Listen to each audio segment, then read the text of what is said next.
Hi అండి, welcome to our channel. ఈరోజు మనం చపాతీలోకి ఎంతో టేస్టీ అయిన ఆలు మసాలా కర్రీని చూపించబోతున్నాను. చాలా టేస్టీగా ఉంటుంది. ఇది చపాతీ, అన్నం, పులావ్లోకి అన్నిటిలోకి ఎంతో టేస్టీ అయిన మంచి కాంబినేషన్ అన్నమాట. Super combination. చాలా అంటే చాలా బాగుంటుంది. నేను చేసిన విధంగా మీరు కూడా ఒకసారి ట్రై చేసి చూడండి. ట్రై చేసి ఎలా వచ్చిందో కూడా నాకు కామెంట్ రూపంలో తెలియజేయండి. ఇది ఎలా చేయాలని మనం ఇప్పుడు ప్రాసెస్లోకి వెళ్ళిపోదాము.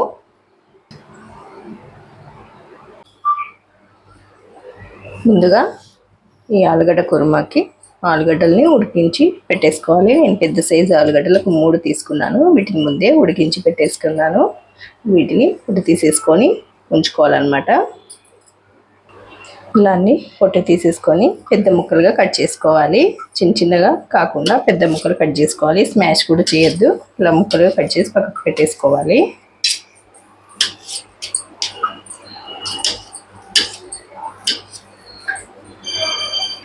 ఇప్పుడు వీటిని పక్కకు పెట్టేసుకొని ప్రాసెస్ ఏందో చూసిద్దాము.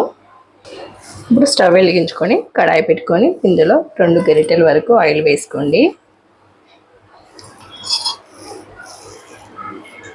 కొద్దిగా ఆయిల్ ఎక్కువ పడుతుంది మసాలా కర్రీకి. ఇందులోకి కొద్దిగా లవంగాలు, ఇలాచి, చెక్క ఈ 3 వేసేసుకోవాలి. 2 వేసుకుంటే సరిపోతుంది. అలాగే కొద్దిగా జీలకర్ర కూడా వేసుకోండి. ఇప్పుడు ఇందులోకి 4 పచ్చిమిరపకాయలు వేసుకోవాలి. అలాగే ఉల్లిపాయ ముక్కలు కూడా వేసుకోవాలి. ఒక 2-3 వేసుకోండి పెద్ద సైజుకి. చిన్న ముక్కలుగా కట్ చేసుకొని వేసుకోవాలి. ఒకసారి మొత్తం కలిపేసుకోవాలి. కొంచెం ఉల్లిపాయలను మగ్గనివ్వాలి.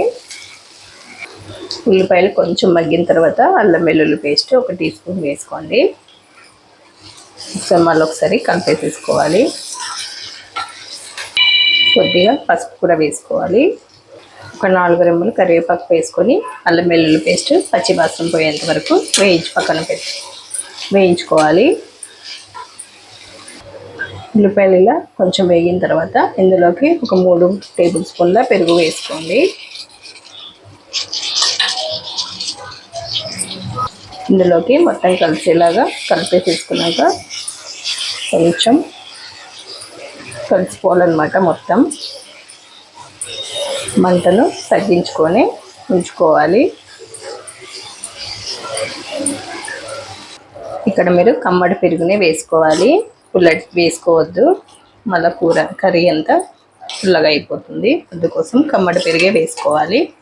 ఇలా మొత్తం పెరుగంతా కలిసిపోవాలి. ఇప్పుడు ఇందులోకి రుచికి సరిపడా ఉప్పు వేసుకోవాలి. అలాగే కారం కూడా వేసుకోవాలి. కొంచెం ఒక 1/4 టీ స్పూన్ జీలకర్ర పొడి కూడా వేసుకోవాలి. వేయించి పొడి చేసిన జీలకర్ర పొడి. అలాగే ధనియాల పొడి వేసుకోవాలి. వేయించి పొడి చేసుకున్న ధనియాల పొడి. ఇవన్నీ ఒకసారి ఇప్పుడు కలిపేసేసుకోవాలి. ఇప్పుడు కట్ చేసి పెట్టుకున్న ఆలుగడ్డల్ని కూడా వేసేసుకోవాలి. మళ్ళీ ఒకసారి కలుపుకోవాలి. ఇందులోకి 1 గ్లాస్ వాటర్ వేసుకోవాలి. ఇప్పుడు ఇందులోకి కొద్దిగా గరం మసాలా కూడా వేసుకోవాలి. ఇప్పుడు కొంచెం సేపు మగ్గనివ్వాలన్నమాట. ఇది కొంచెం చిక్కబడాలి. మూత పెట్టేసి మగ్గనిద్దాము. ఇప్పుడు చెక్ చేద్దామండి ఒకసారి. ఇలా ఆయిల్ అంతా పైకి తేలేంత వరకు ఉడికించుకోవాలన్నమాట. ఫైనల్గా కొంచెం కసూరి మేతి చేతిలో వేసుకొని నలిపేసి వేసుకోండి. ఇలా నలుపుకొని వేసేసుకోవాలి.